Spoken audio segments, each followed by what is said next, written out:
Berada dalam kesesakan, Engkau mempertahankan hidupku ini, dan tangan kananmu menyelamatkan aku.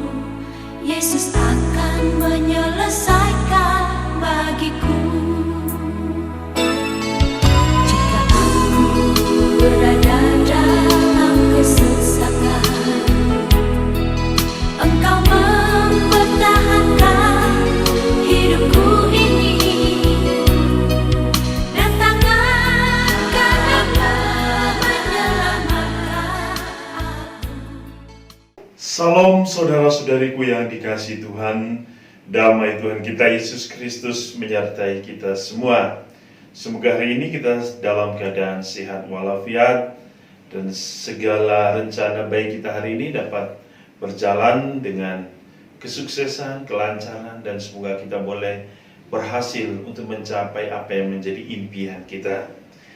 Kembali kita berjumpa untuk bersama-sama merenungkan firman Tuhan dalam renungan harian Santapan Jiwaku.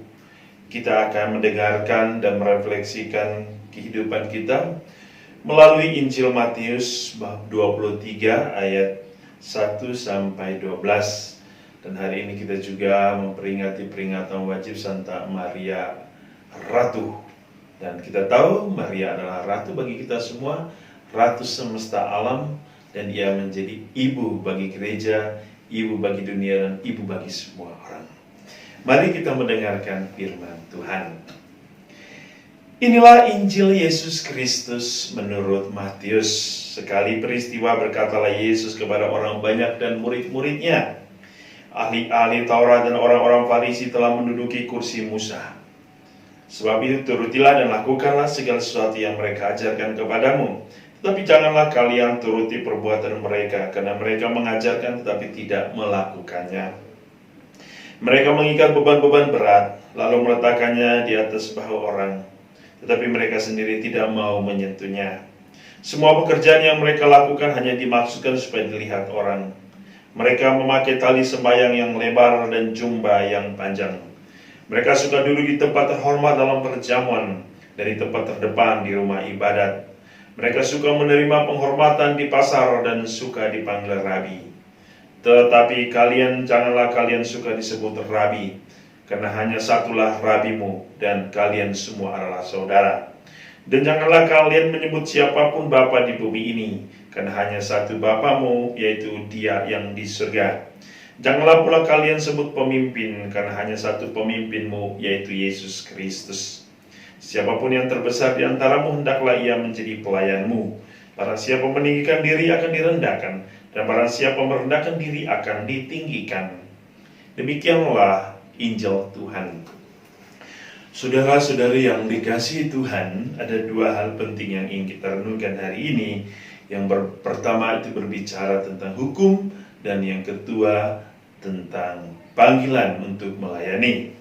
Saudara-saudari, Yesus tidak pernah menyalahkan tentang hukum-hukum Taurat. Sebab hukum Taurat sesungguhnya itu berasal dari Allah. Adalah inspirasi yang diberikan Allah kepada manusia. Hal yang tidak disukai oleh Yesus adalah bahwa orang-orang Farisi itu sangat pintar, bisa menghafal seluruh hukum-hukum Taurat. Tetapi yang susah adalah bagaimana mereka menerapkan hukum itu. Itulah yang tidak disukai oleh Yesus kepada orang Farisi. Mereka mengatakan tapi mereka tidak melakukan.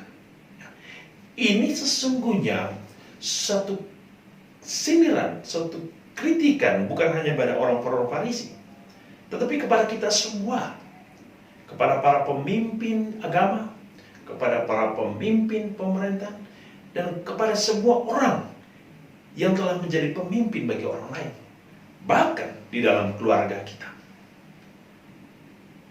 Ini adalah satu sindiran bagaimana adanya satu keselarasan antara teori dan praktik, antara apa yang kita ucapkan dalam perilaku hidup kita, dalam tindakan.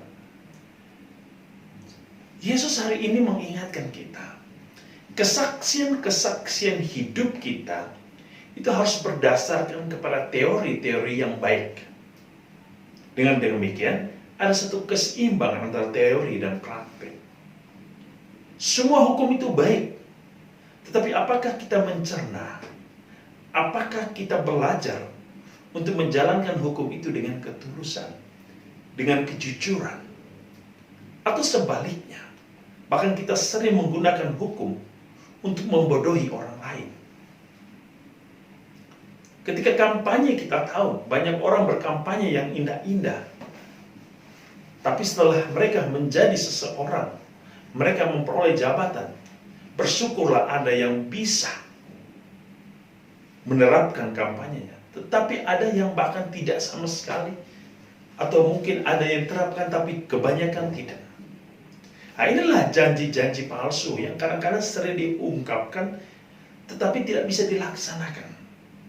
Ya, hati-hatilah, banyak orang sekarang hidup dalam pencitraan. Banyak orang sekarang hidup menggunakan topeng. Nah, inilah yang ditegur oleh Yesus hari ini. Agar kita hidup sesuai dengan aturan. Agar kita hidup sesuai dengan kehendak Tuhan.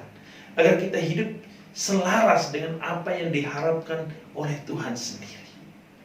Yang kedua, apa tujuan hidup kita di dunia ini? Yesus hari ini mengatakan, barang siapa ingin menjadi yang terbesar, ia harus menjadi pelayan. Pelayan berarti orang-orang yang melayani sesama. Orang-orang yang mengabdikan dirinya bagi sesama. Yang orang-orang yang mendedikasikan kehidupan bagi orang lain. Orang-orang yang siap memberikan waktunya, tenaganya, kehidupan bagi orang lain. Tentu panggilan ini adalah panggilan bagi kita semua. Ketika Yesus memanggil, Ia sesungguhnya telah menunjukkan kepada kita contoh dan teladan hidup dari seorang pelayan. Yesus melayani sesama dengan cinta, dengan kerendahan hati, dengan ketulusan, dan dengan semangat pengorbanan. Bahkan nyawanya pun Ia berikan. Injil hari ini memanggil kita untuk merefleksikan kehidupan kita. Apakah kita sudah hidup sesuai dengan hukum? Apakah kita hidup sesuai dengan teori? Apakah kita sudah hidup sesuai dengan apa yang kita ungkapkan? Apakah kata-kata kita senantiasa selaras dengan perbuatan kita? Dan apakah kita sudah sungguh melayani sesama dengan tulus hati, dengan penuh cinta dan semangat pengorbanan? Mari kita refleksikan kehidupan kita hari ini dengan berkat yang berasal dari Tuhan kita Yesus Kristus. Dan semoga berkat itu akan melindungi kita hari ini dan memberkati hidup kita dan segala hal-hal baik yang kita lakukan. Dalam nama Bapa, Putra, dan Roh Kudus. Amin.